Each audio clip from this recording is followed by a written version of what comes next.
You're listening to KNSJ 89.1 FM Descanso, networking for social justice.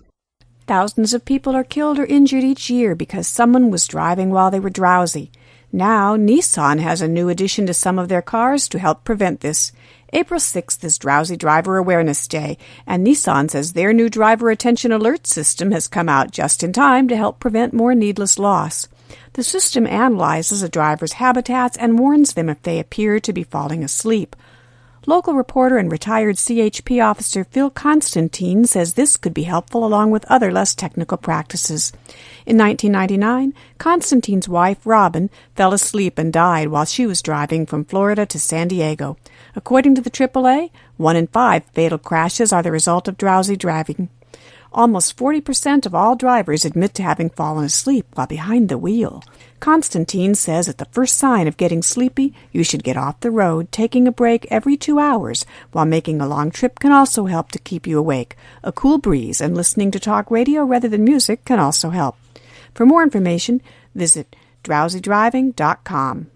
For more information, visit drowsydriverawarenessday.com.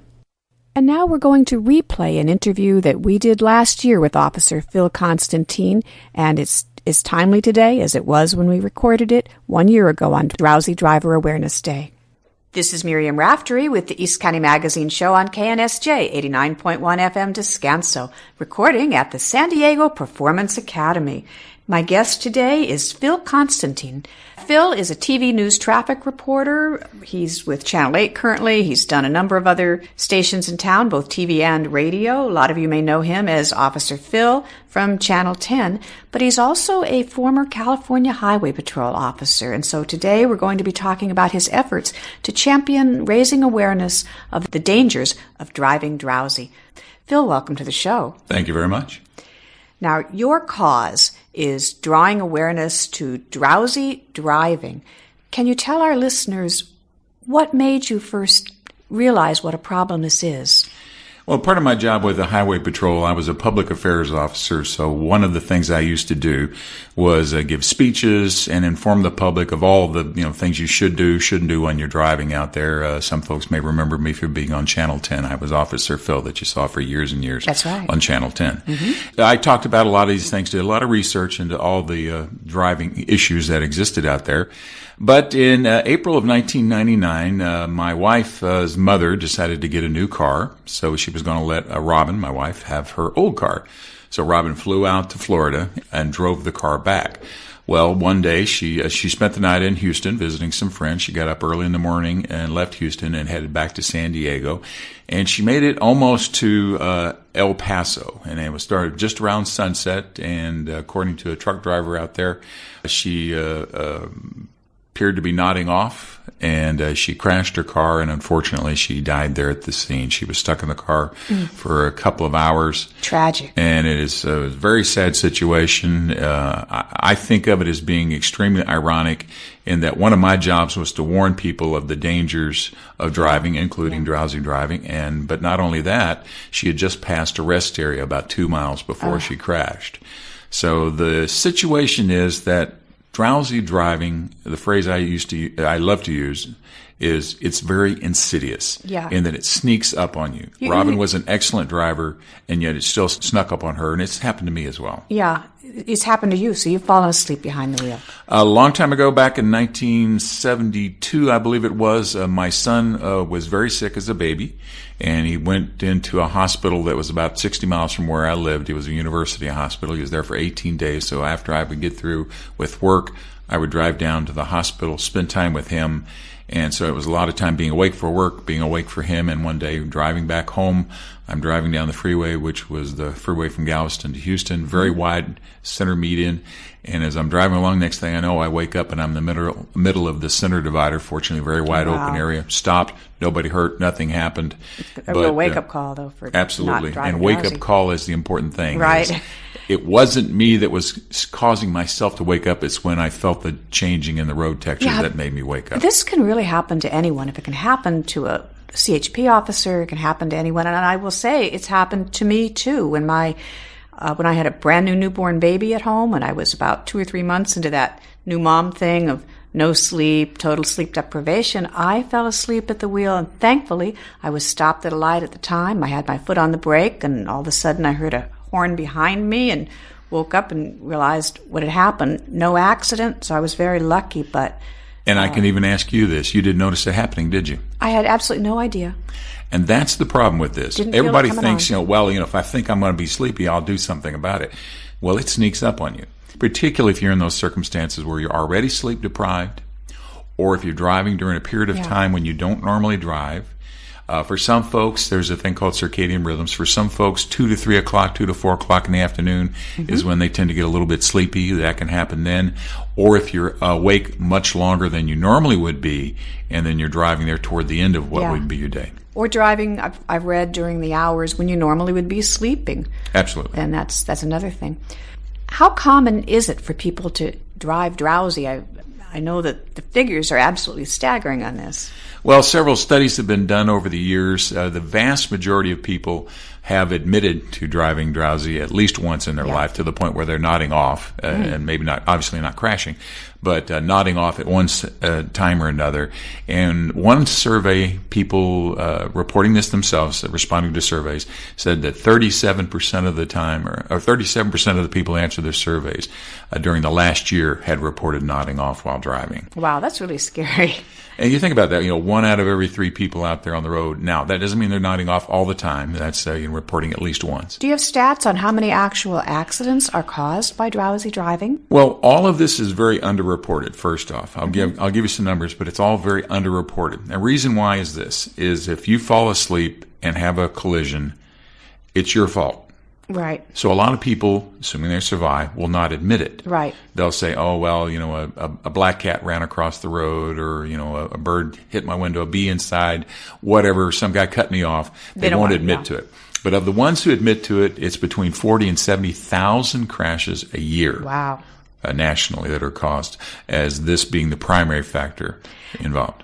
In terms of how badly it impairs you just to be sleepy, how does that compare with other forms of impairment, say alcohol? Right. According to the Centers for Disease Control, the CDC, they have determined that if you're driving about 18 hours, if you've been awake for about 18 hours, it's the rough equivalent of a 0.05, which is a little bit less than the legal limit here in California. If you've been awake for at least 24 hours, then it's roughly 0.10, which is above the legal limit just about everywhere in the United States. Wow. Now, there's a lot of industries that keep people awake. Doctors, which has always surprised me. Doctors will do 12, 16-hour shifts, which seems even longer. Some of those residencies, it's incredible. Absolutely. You go take a 1-hour nap and come back out and being operated on by somebody in the emergency room. Long-distance truck drivers, I imagine, would be on that list. Long-distance truck drivers are very much a circumstance. There's an Academy Award cinematographer that did a documentary called Who Needs Sleep? And basically, the average movie set, they work 12 to 16 hours. Oh, interesting. And on a regular basis. And more than one member of the crew, because they don't have drivers taking them home, have crashed after a long work day. I understand a high percentage of these crashes occur among young people. And I'm guessing that maybe all that cramming for final exams might have something to do with it, not to mention partying, of course. But so young men, young men, 20 to 28, that general age bracket there. First off, a lot of folks in that age bracket think they're invincible. Yeah. So they may notice that they may have a problem. Oh, no big deal. I can handle it. But as it turns out, one of the more common groups is the young men, 20 to 28-ish in that age. So you were talking about yourself, people who are already sleep deprived. So if you're a young parent or a new parent, you can be an old parent, but a new parent, you don't get much sleep because the baby's always crying. So if you're walking into driving already sleep deprived, or if you're yawning before you start to drive because you're tired, that's not a good time to get in there. So you're more inclined to do it in those circumstances as well. How much sleep should the average person be getting? There's a wide variety. That's an individual kind of situation. Some people can get by perfectly well on 4 hours. The average person needs about 6 to 8 hours of sleep. So basically understand your own limits and how much you need, and if you haven't had enough, try to avoid driving. Right. You mentioned a little bit ago as though that if you're changing your sleeping patterns, that's a time when it may be more of an effect on you than if you are doing just your regular drive. Now, again, that 2 to 4 o'clock in the afternoon. Now, a lot of people aren't driving them, but after you've had lunch, I've taught classes in the CHP Academy, I've taken classes in the CHP Academy, and if you've had a long, hard day, rigorous exercise, a lot of work, after you've eaten, you have a tendency to be dulled and lulled into a sleeping situation. It's like Thanksgiving, the turkey coma sets in, that tryptophan. The tryptophan is exact circumstance when this happens. So you may find yourself getting tired. And now most people don't drive between 2 and 4 o'clock if you work normal business hours.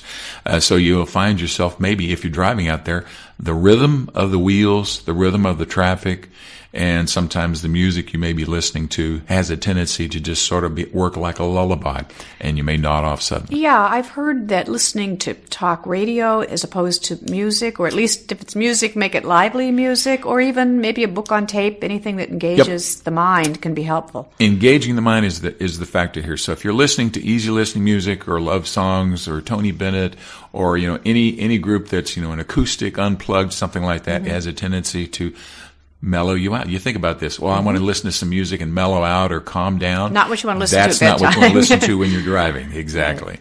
What are some of the ways to prevent driving drowsy to begin with? Let's say you're planning a trip long distance, as your wife was. What are some of the things that might be done to prevent that kind of a tragedy? Every hour or two, depending on the individual, but probably every hour or two, you should stop, get out of the car, walk around, stretch, do something like that. Yeah. Now, granted, most people, if they're filling up their fuel, refueling if you're going on a long trip, that may last, 4 hours or so. That's really too long. You really need to get up, circulate the blood. Actually, it's good for you on several medical reasons as well, sitting down for long periods of time. You can get blood clots if you sit too long. Exactly. So get up maybe every hour to an hour and a half, maybe 2 hours at the maximum, and just stop. Now, granted, if you're taking a long trip, it doesn't have to be too long.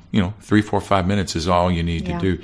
The main thing, though, is the only absolute total cure preventative for this particular problem is if you start to feel sleepy, get off the road and get some sleep. Very or wise at advice. least stop driving.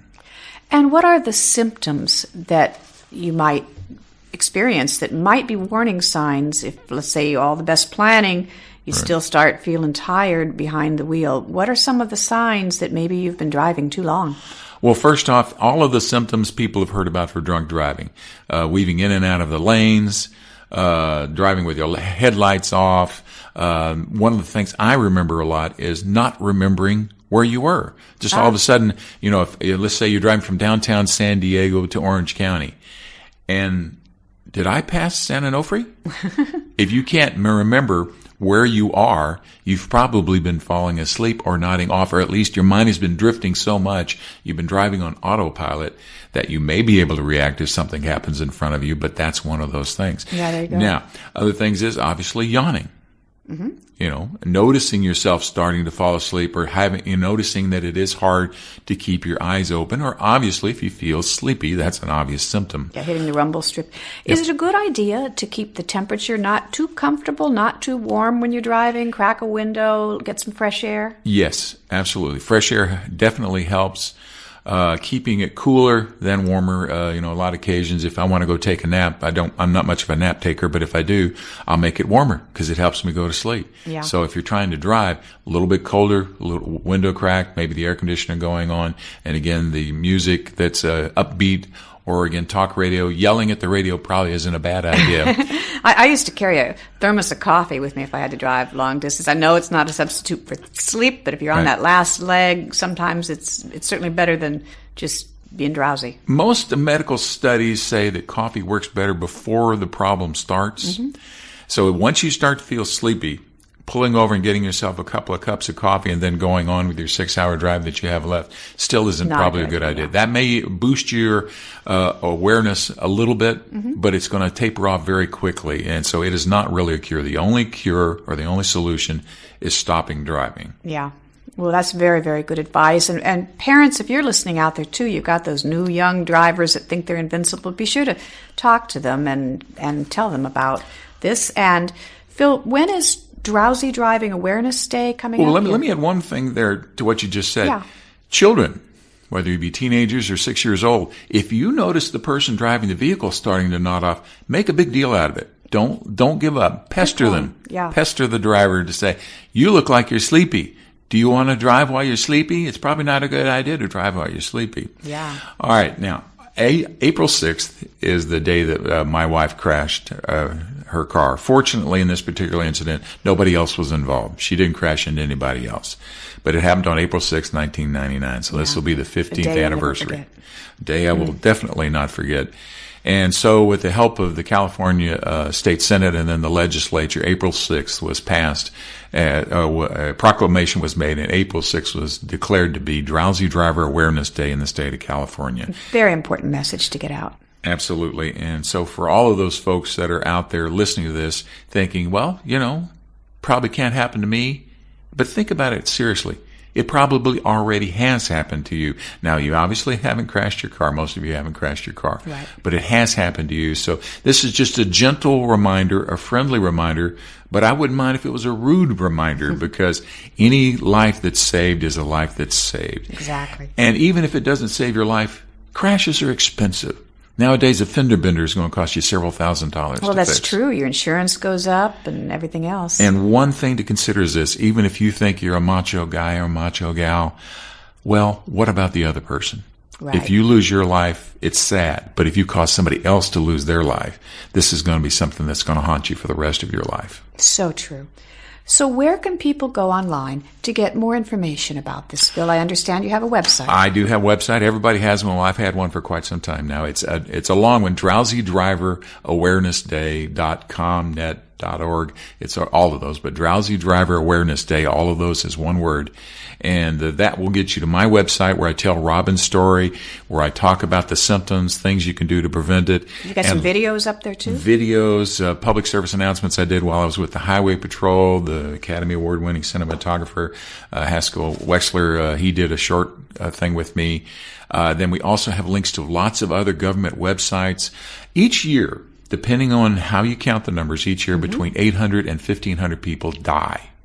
Wow. In drowsy driving related collisions. And again, the number's gone down a little bit over the last several years, but that's just because cars have been getting safer. Airbags have really helped a lot of people, but one is too many. Yes, it is. Well, Phil, I want to thank you very, very much for joining us here today on the East County Magazine Show on KNSJ.